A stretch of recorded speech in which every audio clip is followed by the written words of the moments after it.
Boa noite, amada igreja. Saúdo a todos com a graça e a paz de nosso Senhor e Salvador Jesus Cristo. Vamos dar continuidade a mais um estudo bíblico em nossas quartas-feiras. Que bom que estamos juntos novamente. Hoje pretendemos continuar o trabalho da semana passada, onde abordamos o tema A Unidade da Igreja.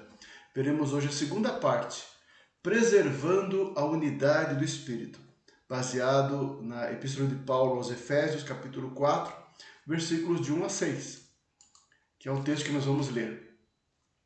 Rogo-vos, pois, eu, prisioneiro no Senhor, que andeis de modo digno da vocação a que fostes chamados, com toda humildade e mansidão, com longanimidade, suportando-vos uns aos outros em amor, esforçando-vos diligentemente por preservar a unidade do Espírito no vínculo da paz. Há somente um corpo e um espírito, como também fostes chamados numa só esperança da vossa vocação. Há um só Senhor, uma só fé, um só batismo, um só Deus e Pai de todos, o qual é sobre todos, age por meio de todos e está em todos. Amados, para entendermos bem esta passagem, é importante lembrar o contexto que nós abordamos já a semana passada, o contexto da carta. Havia em Éfeso dois grupos bem distintos, grupo de judeus convertidos e gentios não judeus convertidos, vindos do paganismo, da idolatria. E esses dois grupos em Cristo formavam agora a igreja, um corpo somente. Essa abordagem de Paulo aqui na carta. Esses grupos agora formavam uma só instituição, um só organismo, uma família, a família de Deus. E deveriam se esforçar e lutar por preservar a unidade. Com todas as dificuldades que teriam que enfrentar as barreiras, superar as barreiras e assim promover a unidade dentro da igreja, tá? Então essa é a abordagem de Paulo aqui sobre a unidade, tá bom? Já vimos semana passada dois pontos desses nossos tópicos. A unidade se baseia em nossa vocação comum, todos, judeus, gentios, gregos, romanos, todos têm uma vocação comum por meio da fé em Cristo Jesus. E a graça que alcançou a todos nós e nos fez nova criatura, pessoas regeneradas e convertidas a Cristo. E a unidade se evidencia de nós que temos uma vocação comum pelo amor, pela humildade, mansidão, longanimidade que devemos manifestar. É assim que nós caminhamos. E depois no versículo 13 ele fala, esforçando-vos diligentemente por preservar a unidade do Espírito. Então é um esforço que devemos fazer como igreja. E finalmente, a base desta unidade está em Deus. A base da unidade da igreja está em Deus, no Deus triuno, Deus Pai, Deus Filho e Deus Espírito Santo. Aqui ele aborda aqui nesse texto e vamos trabalhar nisso. A unidade da igreja então, irmãos, é obra do Espírito Santo. É a graça irresistível que nos chamou, nos vocacionou para esta fé, para a salvação em Cristo Jesus, a regeneração operada pelo Espírito Santo. Que bênção, obra de Deus.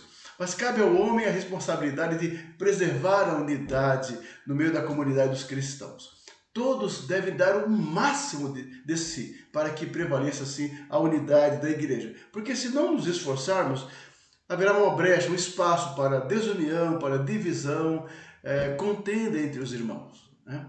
Então Paulo fala, esforçando-vos diligentemente por preservar. O primeiro tópico que vamos abordar nessa noite, devemos lutar por isso, pela unidade da igreja, tá bom? Colossenses 1:29, Paulo diz o seguinte, para isso é que eu também me afadigo, esforçando-me o mais possível, segundo a sua eficácia que opera eficientemente em mim. Está falando do seu trabalho missionário, do seu trabalho apostólico, mas o esforço, o sacrifício, a dedicação que ele se empenhou para levar adiante essa obra de pregação do evangelho, cuidado das igrejas. É esforço, o reino de Deus assim implica esforço, dedicação de todos os crentes. Todos nós.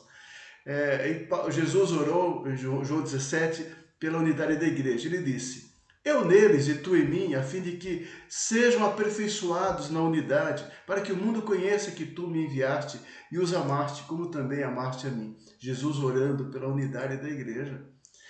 Ainda nesse capítulo 4 de Efésios, Paulo fala, falando dos dons espirituais que Jesus dotou à igreja para promover o aperfeiçoamento dos santos, a edificação, e diz mais, o alvo desse trabalhar do Senhor pelos dons, até que todos cheguemos à unidade da fé e do pleno conhecimento do Filho de Deus, a perfeita varonilidade, à medida da estatura, da plenitude de Cristo.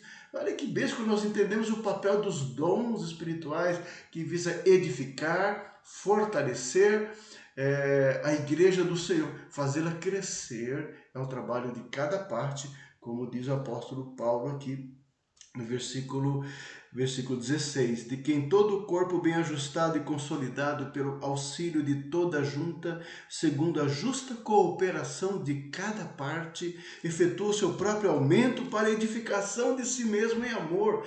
É a justa cooperação de cada parte. Meu amado irmão, faça a tua parte. Por favor, eu me esforçar para fazer a minha parte e você a tua parte. E juntos assim trabalharmos para o crescimento da igreja, proclamação do reino de Deus na terra. Amém? Vamos em frente, vamos trabalhar, vamos em frente. E Paulo fala mais, preservando a unidade do Espírito no vínculo da paz. Ou seja, nós temos que, dentro da comunidade, sermos agentes da paz. Mateus 5:9, falando das virtudes e características do cidadão do reino de Deus. Bem-aventurados os pacificadores, disse Jesus, porque serão chamados filhos de Deus. Romanos 12:18, o apóstolo Paulo falando àquela igreja sobre as virtudes a serem assim, desenvolvidas pelos irmãos, disse, se possível, quanto depender de vós, tende paz com todos os homens. Hebreus 12:14 fala, segui a paz com todos, e a santificação, sem a qual ninguém verá o Senhor. Então tem que seguir, tem que buscar. E diz mais, Tiago, ora, é em paz que se semeia o fruto da justiça. É em paz, não é na guerra, não é no conflito, é em paz. Para os que promovem a paz. É assim a igreja do Senhor Jesus. E 1 Pedro 3:11 diz, aparte-se do mal, pratique o que é bom, busque a paz e empenhe-se por alcançá-la. Então não é algo assim simples, fácil, que já está aí. Não, é a luta do cristão maduro, cheio da graça, cheio do Espírito Santo, que tem discernimento, que percebe as situações, as adversidades, os conflitos e procura reconciliação, procura ajustar as coisas, procura promover a paz. Paz na família, paz na igreja, paz na sociedade, como agente da paz. Vamos à segunda parte do nosso estudo já de hoje, do versículo 4 a 6. Se a primeira parte devemos nos esforçar para preservar a unidade no vínculo da paz, cada um fazendo sua parte. A segunda parte já do nosso estudo está no versículo 4 a 6. Essa unidade da qual nós lutamos e recebemos pela ação da graça de Deus se baseia na obra de Deus. É Deus em nós, é Deus sobre nós, é Deus agindo na igreja.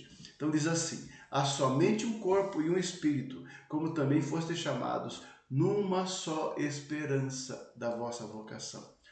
Um corpo, um espírito, uma só esperança, um só Senhor, uma só fé, um só batismo, um só Deus e Pai, o qual é sobre todos, age por meio de todos e está em todos. Amados, a vida espiritual, a nossa comunhão com Deus é comum a todos aqueles que são convertidos. Que bom, que bom. Numa época tão centralizada no ser humano, na individualidade, né? As pessoas sendo muito egocêntricas, como que o universo conspirasse a favor dele sempre. Ele está o homem no centro das decisões, da história, ele é protagonista. Quantos discursos, quantas falas, que o ser humano está no centro. E às vezes na igreja, às vezes as pessoas tendem a pensar que Deus e as coisas espirituais, e que Deus tem que agir em favor dele, agraciá-lo, abençoá-lo, guardá-lo, sustentá-lo. Parece que nós estamos no centro também. de todas as coisas. E não é bem assim que diz a palavra de Deus. Deus é o foco. Fomos criados para Ele. Fomos salvos para Ele. Nós vivemos para Ele. Nós vamos estar com Ele, glorificando, adorando para todos sempre. Quando nós entendemos que devemos amar a Deus acima de todas as coisas, entendemos melhor o propósito da nossa própria vida, o propósito da nossa existência como cristãos, né? A unidade da igreja se baseia em Deus. Na verdade, tudo se baseia em Deus. Tudo se baseia em Deus. Apesar das diferenças sociais e culturais das pessoas que formam a igreja, dos vários temperamentos, das aptidões e das capacidades individuais, as diferenças entre todos nós, todos que estão em Cristo formam uma única e indivisível igreja. Que bênção esse pensamento, né, irmão? Pensar que o que nos faz comum é o Senhor Jesus Cristo. E Ele escolheu a todos nós, não porque merecêssemos, não porque o nosso currículo pessoal fosse mais digno do que a outra pessoa, que as nossas obras fossem mais importantes do que as outras pessoas, como se houvesse alguma dignidade em mim ou em você para que fôssemos objeto do amor eterno de Deus. Não, é graça, tudo é misericórdia que operou em mim, operou em você e em todos os demais cristãos. Que bênção entendermos isso, amados. Paulo afirma que a unidade da igreja se baseia na obra do Deus triuno, a obra soberana do Deus triuno. Então ele diz aqui no versículo 4, 5 e 6, é muito interessante esta abordagem. No versículo 4 está se referindo ao Espírito Santo, um corpo e um espírito e uma esperança. No versículo 5 está abordando a questão de Jesus, Filho de Deus. Há um só Senhor, uma só fé e um só batismo. Está falando de Cristo, o Filho de Deus. E no versículo 6, de Deus o Pai. Há um só Deus e Pai. Ou seja, há um só Espírito, há um só Senhor e há um só Deus e Pai de todos, judeus e gregos, judeus e gentios, o qual é sobre todos, judeus e gentios. É o que ele está querendo dizer ali nessa carta. E age por meio de todos, judeus e gentios, ou seja, é o mesmo Deus operando em todos. Foram tirados os judeus de um judaísmo legalista e cego e que rejeitou o Messias, e os gentios tirados do paganismo, da idolatria, escravos debaixo das algemas e da cegueira espiritual, servindo a demônios. O Senhor tirou os dois e libertou e fez uma só igreja. Louvado seja Deus, porque foi assim que fez comigo e com você também. Vamos lá? O Espírito, o Filho e o Pai. Primeiramente o Espírito. Ainda que em um sentido somos muitos, claro, todavia somos um só corpo em Cristo. Todos os crentes verdadeiros alcançados pela graça, todos os crentes em todo lugar, alcançados por Jesus e transformados pelo Espírito Santo, formam um só corpo em Cristo. Essa é a família do Senhor, é a igreja do Senhor. 1 Coríntios 12, 13, olha que texto muito interessante. Diz assim o apóstolo Paulo, essa carta: pois em um só Espírito todos nós fomos batizados em um só corpo, quer judeus, quer gregos, quer escravos, quer livres.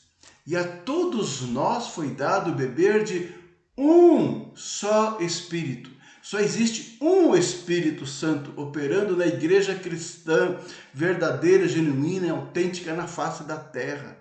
É o mesmo Espírito que age aqui, que age na África, nos países africanos, que age na Ásia, nos países árabes ou nos países do leste asiático, aquelas culturas, aqueles povos do Oriente, como também no Ocidente, na Europa, ou no Norte da Europa, ou na América, ou na América do Sul. É o mesmo Senhor, é o mesmo Deus, é o mesmo Espírito soprando, sopro da vida, da transformação e da graça. Que bom quando nós entendemos isso. Barreiras são tiradas do nosso coração, preconceitos de nossa mente. Efésios 2:6 diz, e reconciliar-se ambos em um só corpo com Deus. Ele está falando, como eu disse, judeus e gentios. Reconciliar-se ambos um só corpo com Deus por intermédio da cruz, destruindo por ela a amizade. A saber, esse é o mistério revelado no Evangelho, que os gentios são co-herdeiros.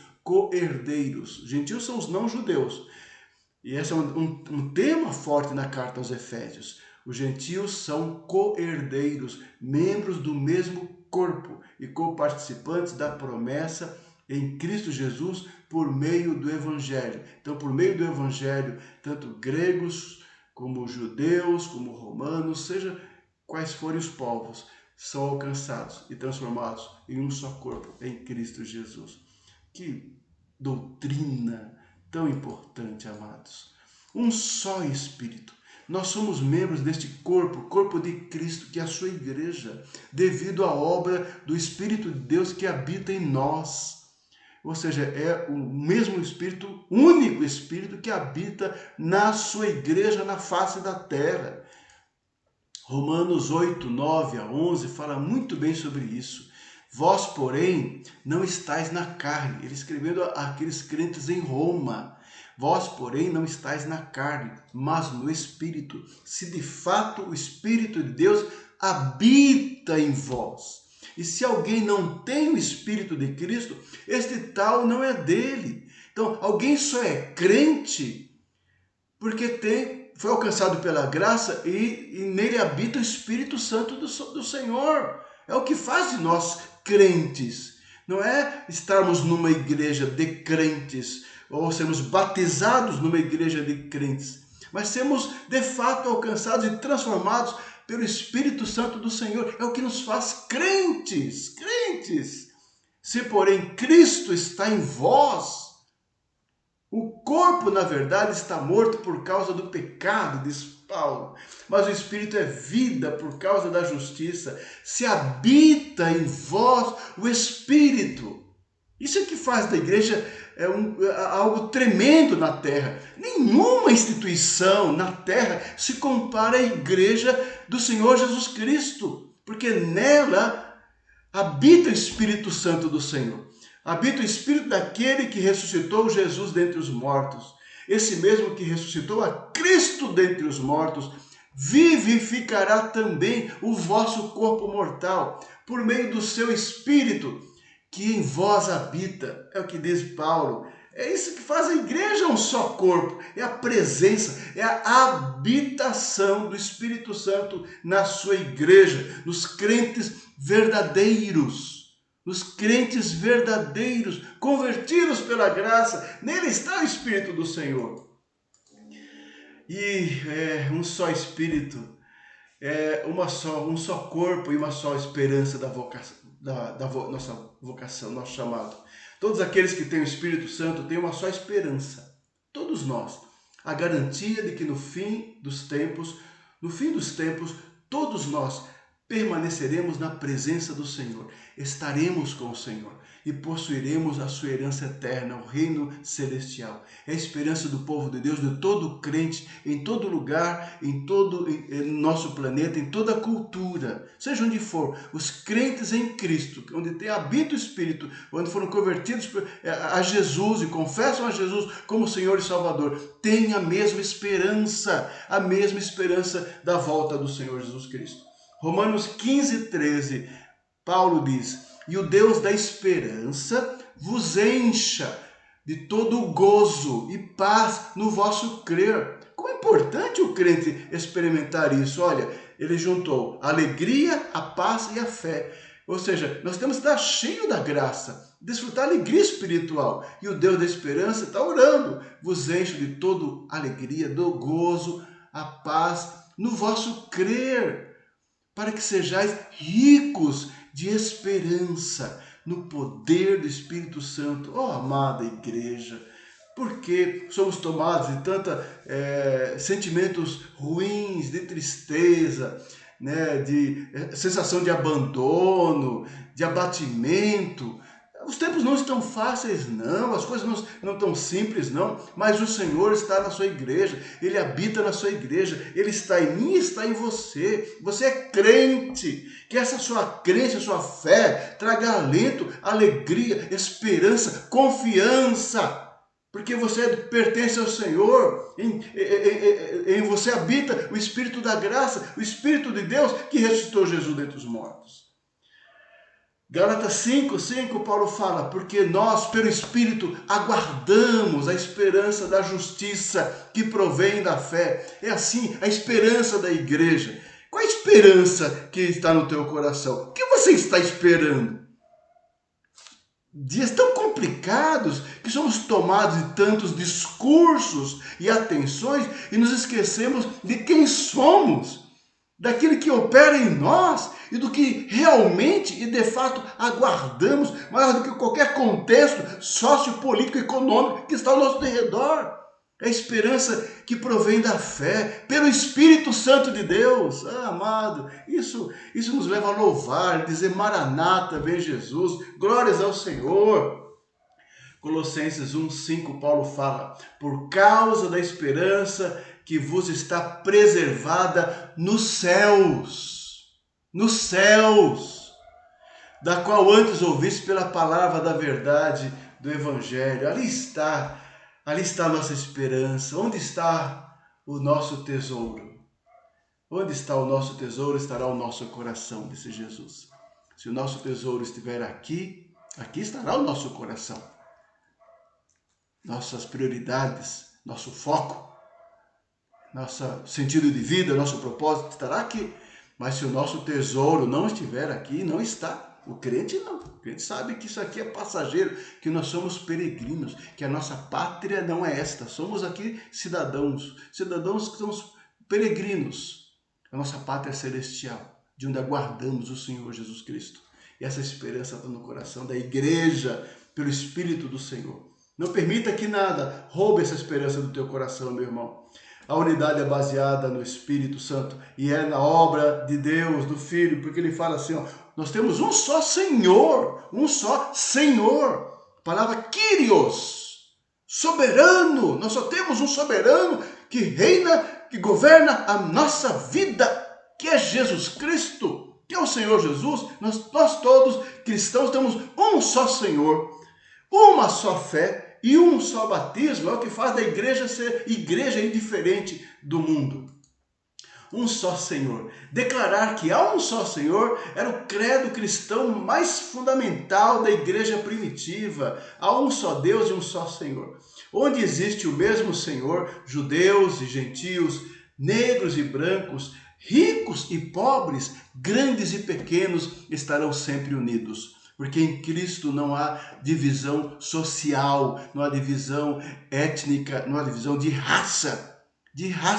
É só um Senhor, Senhor de todos, judeus, gregos, romanos, brancos e negros, ricos e pobres, escravos e livres, grandes e pequenos. Temos um só Senhor, que é o Senhor Jesus Cristo, Senhor das nossas vidas. Nada nessa terra consegue fazer isso, de juntar todos e ter uma experiência comum, uma fé comum, um destino comum a todos, uma dignidade comum a todos. Só o Evangelho de Jesus, só o Evangelho. Não é nenhum discurso político, nenhum discurso ideológico. É o Evangelho de Jesus da graça, que une todos os povos, todos os homens, e salva e restaura todos os homens igualmente, sem nenhuma discriminação, sem nenhum preconceito. É Cristo Jesus, um só Senhor. É isso que nós temos que proclamar na terra e proclamar no Brasil, que só há um Senhor soberano, que é Jesus Cristo. 1 Coríntios 8:6, Paulo fala, todavia para nós há um só Deus, o Pai, de quem são todas as coisas e para quem existimos, e um só Senhor, Jesus Cristo. Um só Deus e Pai, para o judeu convertido e para o pagão convertido. É um só Deus e Pai.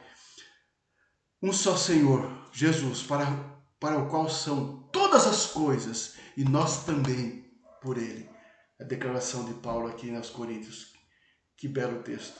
Filipenses 2:11, quando fala que Jesus se esvaziou a si mesmo e foi obediente até a morte de cruz, e depois Deus o exaltou e lhe deu um nome acima de todo nome.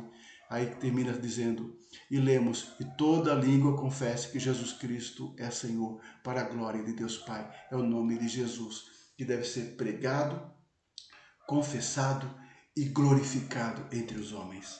Atos 16:31, quando lá Paulo foi liberto lá na cadeia, lá em Filipos, de uma forma injusta ele foi preso, e Deus o libertou pelo poder, pela sua manifestação da graça extraordinária ali. Aí o carcereiro, quando ia se matar, Paulo não permitiu, e o carcereiro perguntou, Senhor, o que devo fazer para ser salvo? Aí Paulo responde, simples assim, e a resposta do Evangelho, crê no Senhor Jesus e serás salvo, tu e tua casa. É a mensagem que eu e você devemos proclamar à sociedade brasileira, a esperança de salvação. Creiam no Senhor Jesus e serão salvos. Toda a família, toda a casa, pela graça do Senhor. Foi assim que aconteceu na experiência do carcereiro, com certeza. Amados, nós só temos um Senhor que reina no meu e no teu coração, que é Jesus Cristo, nosso Salvador. Uma só fé em Jesus, uma só fé. Nós partilhar a igreja de Cristo na terra é uma só fé em Jesus como Senhor e Salvador. É uma atitude de confiança real e genuína, por meio da qual confessamos a Jesus como Salvador e Senhor. É crido por nós aqui no Brasil, é crido pelos crentes na África, na Arábia, nos países da Arábia, países árabes, na Ásia, seja onde for. É uma só fé que prevalece no coração da igreja. É uma fé em Jesus. Em Jesus. Romanos 3:22 diz assim, justiça de Deus mediante a fé em Jesus. A justificação, a obra de Deus para os crentes, todos os crentes, em todo lugar, mediante a fé. É uma só fé em Jesus. Salvação é pela fé. Fé somente em Cristo. Para todos e sobre todos os que creem. Porque não há distinção. Não há acepção de pessoas. Todos aqueles que creem em Cristo, independente da sua condição social, independente da sua raça, da sua etnia, pode ser um homem culto ali na Europa, né? Pode ser um indígena aqui no Brasil, ali na mata, no norte da Amazônia, numa tribo a mais distante, mas pode ser alcançado pelo Evangelho de Jesus e ser salvo igualmente, todos igualmente salvos mediante a fé em Cristo. Gálatas 3:23 diz assim, pois todos vós sois filhos de Deus mediante a fé em Cristo Jesus. Isso não é igreja, não é igreja que salva, não é vir à igreja, não é estar na igreja. Às vezes a gente ouve, que bom que fulano está na igreja. Que bom, mas que olhe para que se converta. Porque não basta estar dentro da igreja, ou no meio da comunidade, ou crescer dentro da comunidade. É preciso se converter a Jesus, entregar-se a Cristo, render-se a Ele, ser trabalhado pelo Espírito Santo do Senhor, amado irmão. Ore por isso sempre, para expressarmos a mesma fé em Cristo.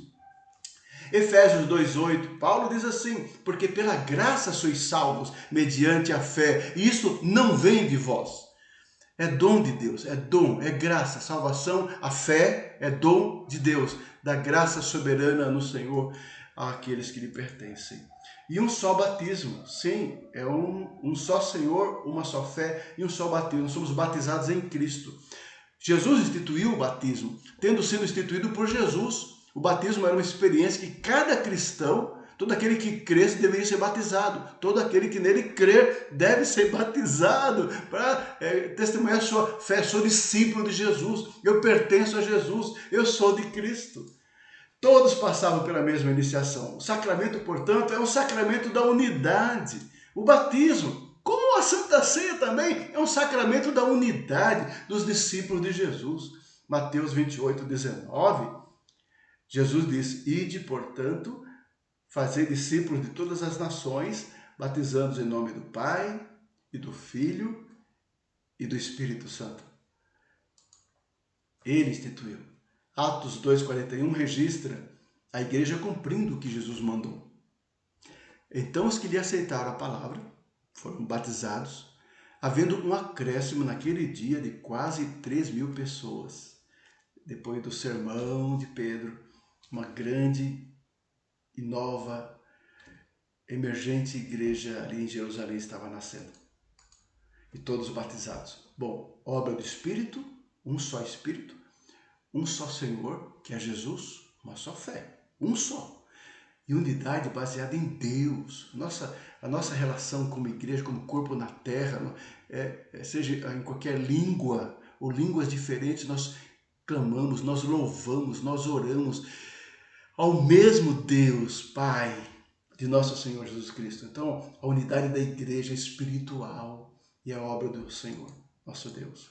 Um só Deus, e Paulo diz assim, um só Deus e Pai de todos. Muito interessante, porque ele está trabalhando aqui na carta, na igreja em Éfeso, trabalhando a unidade daquela igreja. Havia uma divisão, uma questão étnica, uma questão, judeus e não judeus. Mas Deus, através de Paulo, fala, agora é um só Deus e Pai de todos eles e de Pai de todos nós. E Pai de todos, ou seja, todos aqueles que pertencem à família da fé, sejam eles convertidos entre os judeus ou entre os gentios, mas é um só Deus. João 1,12, o evangelista, o apóstolo, diz assim, mas a todos quantos o receberam, Jesus, deu-lhes o poder de serem feitos filhos de Deus, a saber, aos que creem em seu nome. Quem é filho de Deus? Quem é filho de Deus de fato? Senão aquele que recebe e crê em Jesus Cristo como seu Senhor e Salvador. Esses são feitos, a graça os torna filhos de Deus. Efésios 2, 17 a 19, como eu mencionei anteriormente, diz assim, e vindo evangelizou paz a vós outros. Paz entre esses dois grupos, que estáveis longe, e paz também aos que estavam perto, ou seja, gentios e judeus. Aí ele continua, porque por ele, ambos, temos acesso ao Pai em um Espírito. É um corpo, é um Espírito, é um Senhor e é um Pai de todos. Assim já não sois estrangeiros e peregrinos, diz Paulo, mas concidadãos dos santos. Concidadãos dos santos, do povo santo de Deus. E sois família de Deus. Que tremendo! A igreja cristã, os cristãos, fazem parte da família de Deus. É diferenciado, a sua natureza é diferente. É por isso que o mundo odeia. Não tem como a natureza do mundo e a natureza da igreja assim se unir, porque são opostos entre si. O cristão, a igreja, foi tirada do mundo, foi arrancada do mundo, foi liberta do mundo. O Filho de Deus nos libertou do poder do pecado, da influência de Satanás e do poder do mundo. Por isso que assim, há esse antagonismo, e sempre houve, e há, e haverá, por causa da natureza diferenciada da igreja santa. Gálatas 3,26 diz mais, pois todos vós sois filhos de Deus, mediante a fé em Cristo Jesus. Olha, aos Gálatas, ali no centro da Ásia Menor, aos de Éfeso, ali na cidade principal de Éfeso, né? E a todos os crentes em todos os lugares, aos romanos, como ele escreve na sua carta, aos de Roma, todos cristãos, todos crentes, um só Deus, um só Senhor, um só Espírito. E ele fala 4 coisas interessantes. Olha, ele é Pai de todos, é sobre todos, age por meio de todos e está em todos. Olha, interessante, né? Pai de todos, é sobre todos, age por meio de todos e está em todos. Que tremendo, quantos ensinamentos. Ele é sobre todos porque ele exerce domínio sobre todos. Segundo Crônicas, capítulo 20, versículo 6, diz assim, ele disse, Senhor, Deus de nossos pais, porventura não és tu Deus nos céus? Não és tu que dominas sobre todos os reinos dos povos? Na tua mão está a força e o poder, e não há quem te possa resistir. E de fato, você encontra expressões de adoração e louvor como estas no livro dos Salmos, assim, dezenas de expressões que exaltam, que louvam a soberania, o reinado de Deus sobre os homens, sobre a criação, sobre as nações. Ele reina, o domínio pertence ao Senhor. Deus está no trono, ele sempre está no trono, ele reina, ele é sobre todos. Por isso, Davi ora nesse seguinte sentido, capítulo 29 de Crônicas: teu, Senhor, é o poder, a grandeza, a honra, a vitória e a majestade, porque teu é tudo quanto há nos céus e na terra. Teu, Senhor, é o reino, e tu te exaltaste por chefe sobre todos. Oh, amado, que possamos relembrar essas verdades bíblicas e entender que Deus é soberano sobre a terra. Sobre a terra. Estamos assim preocupados com a situação da humanidade, os dados da pandemia, não só no Brasil, como em outros países, e as suas consequências, tantas já agora, e no futuro vamos entender, né, os efeitos disso com toda certeza. Mas não se permita vacilar em nenhum momento e esquecer que Deus está no controle de tudo isso. De tudo isso. Na sua soberana providência e governo. O Senhor está no controle das nações. Ele tem em suas mãos tudo, amado irmão. Não esqueça disso. Bendiga o Senhor. Bendiga o Senhor. Louve ao Senhor. Ele é Pai e age. Deus é Deus. Deus é Deus. E age sobre todos. Né? E diz mais, age por meio de todos. Quando ele fala por meio de todos, tanto por meio do judeu convertido, como por meio do gentio, por meio de todos os crentes. Ele age por meio daqueles que ele quer. Ele usa, ele levanta seus líderes, seus apóstolos, seus mestres, seus pregadores, seus pastores. E Deus distribui dons soberanamente. 1 Coríntios capítulo 12. Ele o faz. Ele é quem faz. Distribui soberanamente os dons diversos na igreja. Que bênção! Isso não é coisa de pastor, nem de liderança, nem é Deus que faz. Deus é quem dá dons aos seus servos, aos seus filhos. E ele age, Deus age por meio de todos. Como é importante esse conceito. Ele abençoa todos os crentes, todos é muito importante que entenda, todos os que lhe pertencem, todos os crentes. É o contexto que ele está falando da unidade da igreja. Ele nos abençoa a todos, nós crentes, por meio de Cristo. 1 Coríntios 12, 4-6. Ora, os dons são diversos, mas o Espírito é o mesmo. E também há diversidade nos serviços, mas o Senhor é o mesmo. Olha, a Trindade novamente, aqui Paulo trabalhando lá na carta. E há diversidade nas realizações, mas é o mesmo Deus quem opera tudo em todos. É o Deus triuno, nos dons, nos serviços e nas realizações. É Deus quem salva, é Deus quem forma a sua igreja, é Deus quem governa, é Deus quem edifica a sua igreja por meio dos dons que ele distribui soberanamente sobre a sua igreja.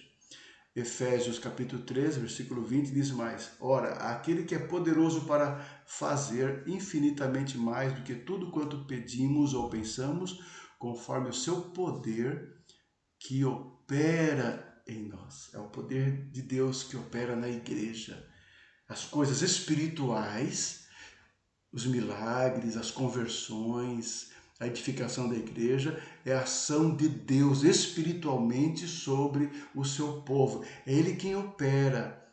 É Ele que opera através dos seus instrumentos, dos seus agentes, que somos nós.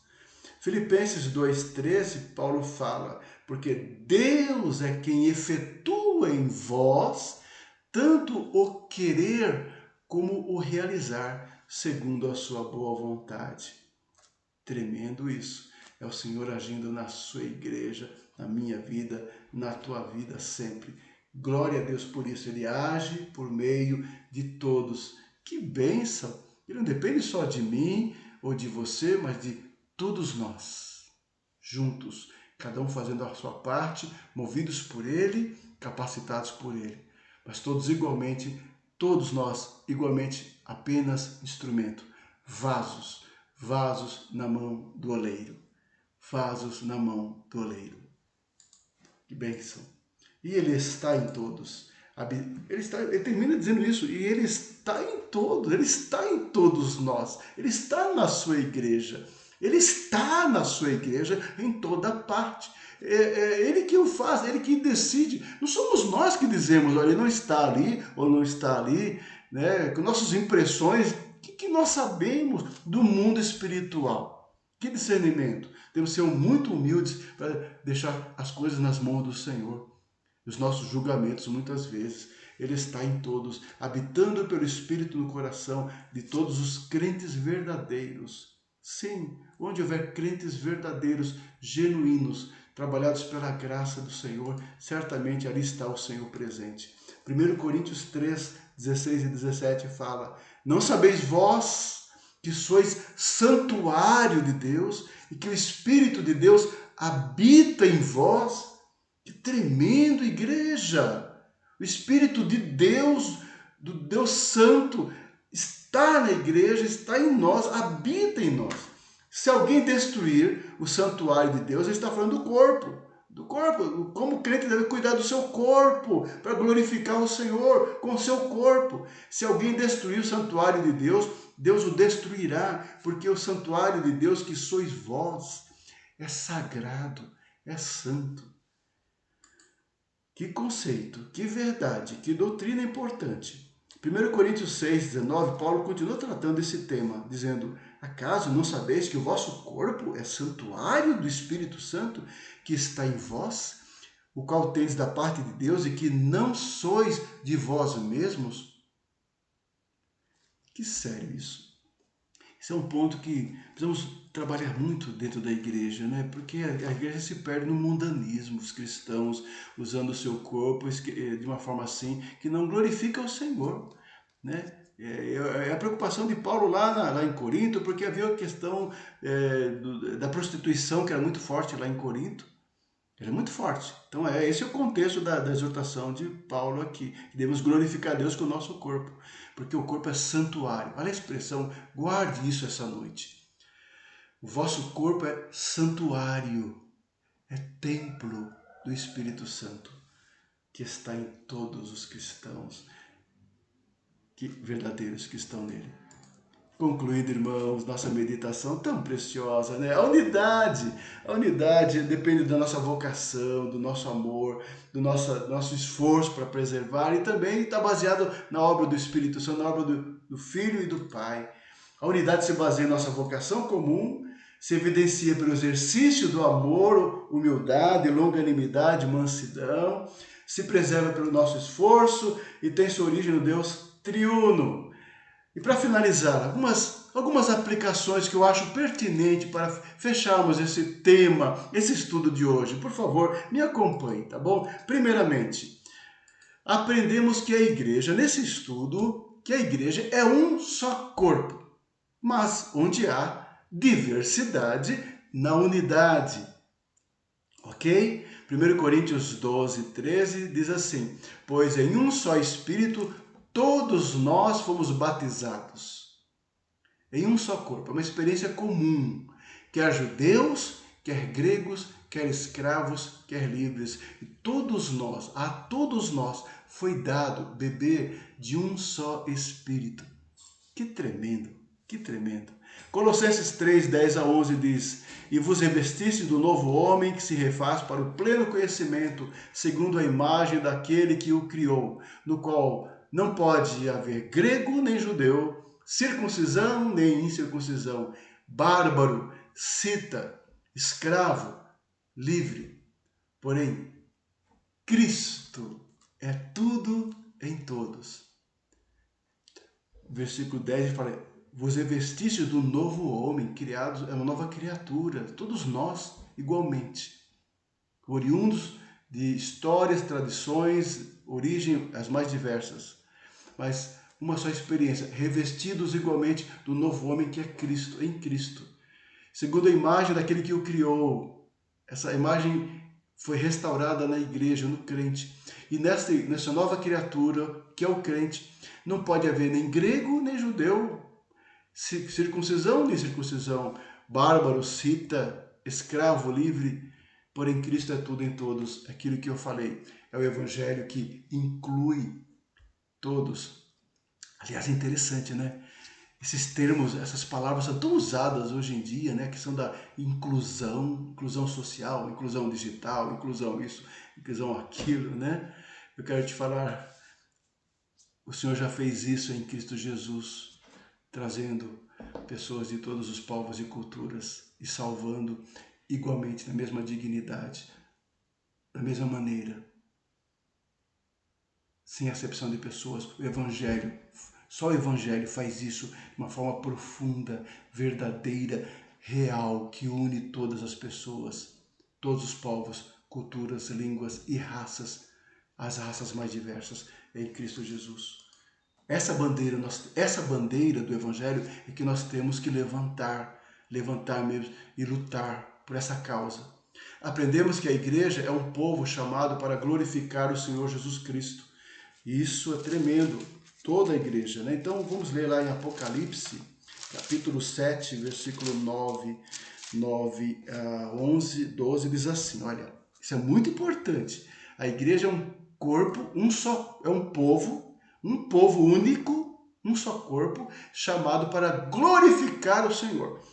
Então, na visão de Apocalipse, dos glorificados no céu, preste atenção nesse texto. Depois dessas coisas, vi e eis grande multidão, que ninguém podia enumerar, de todas as nações, tribos, povos e línguas, em pé diante do trono e diante do Cordeiro, vestidos de vestiduras brancas, com palmas nas mãos, e clamavam em grande voz, dizendo: ao nosso Deus, que se assenta no trono, e ao Cordeiro pertence a salvação. Todos os anjos estavam em pé rodeando o trono, os anciãos e os 4 seres viventes, e ante o trono se prostraram sobre o seu rosto e adoraram a Deus. Vocês observaram? É uma grande multidão diante do trono e do Cordeiro adorando, dizendo: amém. O louvor e a glória e a sabedoria e as ações de graças e a honra e o poder e a força sejam ao nosso Deus pelos séculos dos séculos. Amém. Tremendo. Essa vocação da igreja. Por isso que a igreja é diferente na terra. A igreja é um grupo de pessoas diferentes. É por isso que os crentes são estranhos mesmo, essa sociedade. Tá? Será sempre estranho os crentes consagrados, os crentes piedosos, os crentes fervorosos, os crentes comprometidos com a palavra, com a ética cristã, sempre serão estranhos a esta sociedade, a esse mundo, com certeza, porque eles têm um chamado, eles têm uma esperança e têm um destino eterno de celebrar ao Senhor. Um só corpo, é um só povo, todos os povos, tribos, línguas e nações. Tremendo isso. Aprendemos que a igreja é um povo escolhido que pertence a Deus e onde ele habita. Nós já lemos o texto de Romanos e vamos ler o texto aqui de 1 Pedro, capítulo 2, versículo 9. Diz assim, olha: vós, porém, sois raça eleita, sacerdócio real, nação santa, povo de propriedade exclusiva de Deus. São termos que mostram a unidade da igreja, independente das questões de tribo, língua, nação, raça, etnia. Somos um só povo, uma só raça, um só sacerdócio real, nação santa, povo de propriedade exclusiva de Deus, a fim de proclamar as virtudes daquele que vos chamou das trevas para a sua maravilhosa luz. Então, é um povo santo, é um povo escolhido, é um povo separado para proclamar as maravilhas do Senhor, o Evangelho de Cristo, que liberta o homem dos seus pecados, da sua corrupção. Proclamar as virtudes daquele que nos chamou das trevas, as trevas do inferno, as trevas de Satanás. Ele nos arrancou do império do mal e do mundo e do pecado. E temos que anunciar isso ao mundo, que é a esperança, a luz no Senhor. É a vocação da igreja, é a missão da igreja. Vos chamou das trevas para a sua maravilhosa luz, a fim de proclamarmos as virtudes. Aí encontramos, para finalizar, a missão da igreja. A missão da igreja, que é um corpo só na terra, é essa. Tem uma missão global, de proclamar a glória de Deus, a salvação em Deus, né? Então nós vamos ver aqui Mateus 28, versículo 19 a 20. Essa igreja ao qual pertence todas as pessoas de todos os povos, é uma igreja chamada, resgatada de todas as tribos e etnias. Ela é chamada a ir ao mundo, a ir a este mundo. De onde foi tirada? Para quê? Para anunciar o evangelho do Senhor Jesus. Mateus capítulo 28, 19 diz assim: Ide, portanto, fazei discípulos de todas as nações, batizando-os em nome do Pai, do Filho e do Espírito Santo, ensinando-os a guardar todas as coisas que vos tenho ordenado. E eis que estou convosco todos os dias até a consumação do século. Esta é a tarefa da igreja na terra, é a missão da igreja. É como diz Marcos 16,15, ide por todo o mundo e pregai o evangelho a toda criatura, cada criatura, independente da idade, do sexo, independente da classe social, independente da cor da pele, independentemente da etnia, do povo, do grupo étnico, seja qual for, pregar o evangelho a todos. É a ordem de Jesus à sua igreja. Nós não podemos perder o foco da nossa missão, da nossa tarefa missionária. Nossa tarefa missionária a todas as nações, todos os povos. E fazendo isso como? Batizando-os. Ou seja, pelo evangelho, pessoas sendo convertidas e batizadas e discipuladas, ensinando-os a guardar as coisas que vos tenho ordenado. É discipular, é pregar, batizar, discipular. Tarefa da igreja aqui na terra. Amado irmão, essa é a tarefa que leva homens como o nosso querido pastor Ronaldo Adriano, que está se preparando para ir para Nova Zelândia e já fez um trabalho extraordinário lá no Chile. É o que faz nossa irmã Edilene estar há tantos anos na Espanha pregando o evangelho. Ela e seu marido Inácio fazendo um trabalho extraordinário, maravilhoso. Estando lá em Málaga agora, cuidando da igreja e ministrando o evangelho àquela cidade. É o trabalho que faz nosso querido missionário Luciano de Azevedo, homem de Deus, que está lá em Maputo, em Moçambique, há muitos anos, treinando a igreja no curso teológico, no curso discipulado, treinando a família, treinando evangelistas, pregadores, um instrumento de Deus, nosso irmão. Nosso querido Valdir Vasconcelos, que está com sua esposa lá em Santa Catarina, em Chapecó, cuidando da aldeia dos caigangues, evangelizando, pastoreando, discipulando, cuidando, dedicando, consagrando a sua vida ao Senhor. E assim eu poderia alistar todos os demais missionários, a nossa querida APMT, Agência Presbiteriana de Missões Transculturais, irmãos amados, irmãos e irmãs queridos, que estão nos campos, e até sofrendo as dificuldades na época da pandemia, mas por causa do amor ao Senhor, dos nossos missionários no Brasil, aqui na nossa terra, da Junta de Missões Nacionais da Igreja Presbiteriana, e aos demais missionários, e aos demais pastores, e aos demais evangelistas, e a Igreja de Jesus em toda a terra, seja aqui na América do Sul, na África, na Ásia, como eu falei, com a única missão: fazer missões, igreja missionária, a unidade da igreja focada na sua tarefa, na sua missão. Não é apenas um convívio social razoável na igreja local, amoroso, isso é importante, isso também faz parte, mas é o foco em nosso chamado, nossa vocação. Por isso aqui a mensagem de hoje para o nosso coração. Que Deus nos abençoe como igreja, como quarta igreja, que não possamos nos perder nessa pandemia em nossa tarefa, nosso trabalho missionário, com as questões que nos cercam, os sofrimentos que estão ao nosso derredor. Ainda assim, que Deus nos sustente, preserve os irmãos que estão enfermos, que Deus tenha misericórdia, os irmãos enlutados, confortando, consolando seus corações, e os irmãos que estão abatidos em sua casa por questões financeiras, questões pessoais, profissionais, outros com problemas familiares, conjugais. Amado irmão, que Deus te abençoe, que Deus possa mudar tudo isso, essa situação, e trazer paz, conforto, alento ao teu coração e à tua fé. Não Por favor, não vamos perder o foco que somos uma comunidade, a quarta igreja. Você faz parte da quarta igreja. Temos uma missão. Estamos temporariamente afastados. É muito ruim tudo isso, esse trabalho remoto. Isso não é legal.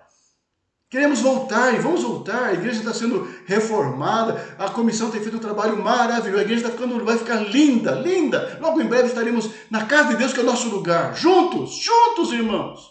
Trabalhando, servindo ao Senhor, para que a igreja cresça. Ganhe almas para Cristo, que é o que mais importa. Para a glória do Senhor. Amém? Que Deus abençoe. Que Deus abençoe sua casa, sua família e a nossa igreja.